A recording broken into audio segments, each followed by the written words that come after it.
Vai te nāk galvenās balvas ieguvējs? Mani sauc Rolands, man ir 40 gadi, dzimis esmu Talsu novadā un dzīvoju šobrīd Rīgā. Uzņēmējdarbībā es esmu vairāk kā gadus 20, ir dažādi biznesi meklēti, līdz nonākts līdz šim projektam. Vispirms es gribu jūs apsveikt.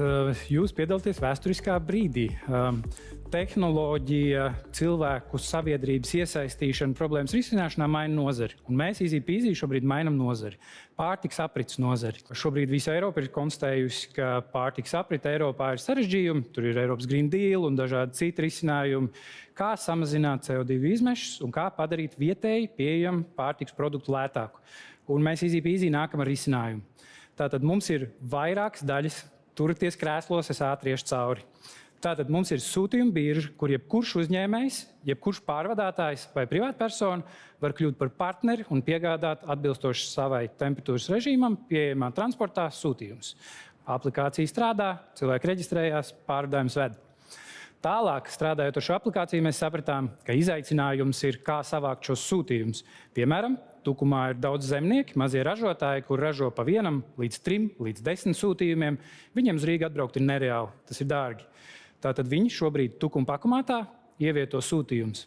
Tad mēs uzbūvējām pakumātu, kurš ir temperatūras režīma pakumāts. 2 temperatūras režīmi, plus 6 grādi un minus 18 grādi. Es esmu neatlaidīgs, es vienmēr saskatu opcijas. Ja kaut kādā brīdī ir kaut kāda krīze, kaut kas nesaiet, tad vienmēr ir jāapstājās, jāpaskatās. Pilnīgi vienmēr ir kāds nākamais solis, kāda nākamā iespēja. Pakumāts ir 3x8, ja 3x6 metri izmērā, un aizmugurē ir liela noliktava, kas ir pašapkalpošanās, negabarītu sūtījumu noliktava.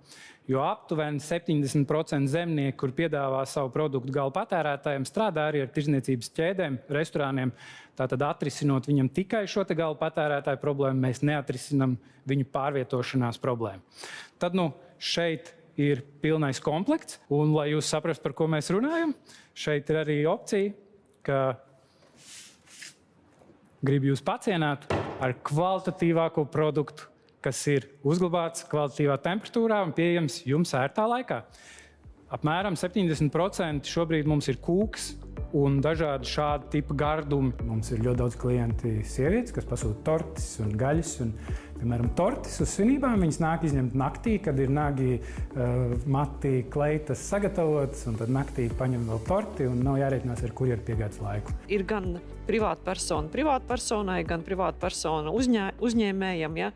Dažādi šie modeļi. Jā, tā tad tiek apkalpoti gan biznesa klienti, kas ir restorāni un veikali, tāpatās arī privātpersonas tirgo gan lielie, gan mazie. Mūsu mērķis ir palīdzēt tieši mazajiem. Šobrīd esam 6 vietās un ir uzsākti 11 frančīzes sadarbības partneru projekti, tā kā pavisam drīz būsim visā Latvijā. Vai tavā infrastruktūrā ir arī transports? Vai tikai paši pakumāti? Mums ir arī savs transports un mums ir arī aplikācija. Aplikācijā mums reģistrēta vairāk kā 1200 pārvadātāji, kuriem ir iespēja pieteikties sūtījumu pārvadāšanai. Mēs šobrīd jau nodarbojamies arī ar pārvadāšanas pakalpojumu. Un kā ar mārketinga stratēģiju? Kā jūs panākat, lai šam mājaražotāji uzzinātu par jums un galā arī, lai galvpircējs uzzinātu tieši par jūsu pakumātu tīklu? Mēs sadarbojamies ar lauku konsultāciju dienestu, kur uzrunājam zemniekus pa tiešo. Šobrīd pārdošana ir jau pārpārdots.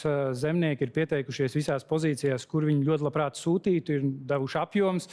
Mums šobrīd atliek būvēt pakumātus, lai mēs varētu nodrošināt šo risinājumu. Ja ir iespēja šo balvu saņemt, kur tā tiks investēta?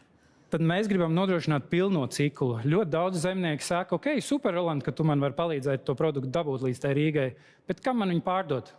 Un tad mēs padomājām, marketplace būs īstais risinājums, mums vajag iedot arī risinājumu, kur šis zemnieks var ielikt savu produktu, un klients var ieiet, apskatīties, uzreiz nopirkt, izvēlēties, kur saņemt, ar kurjeru pakumātā.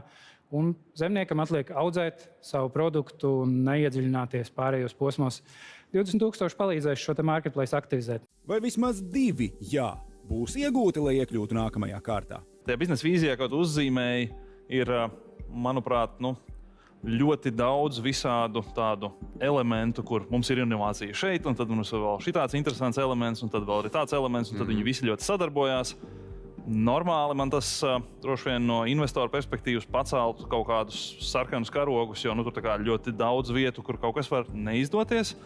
Bet tajā, kā tu to pastāstīji, un paliek sajūta, ka daudz kas no tā jau ir realizēts. Tā kā, ja savukārt to visu var tiešām nokopt tik daudz laukumos un tas viss tā smuki saslēdzās kopā, tad tas noteikti kļūst par ļoti lielu spēku. Un man gribās noticēt, ka jums tas īstenībā varētu izdoties. Tā kā no manis jā.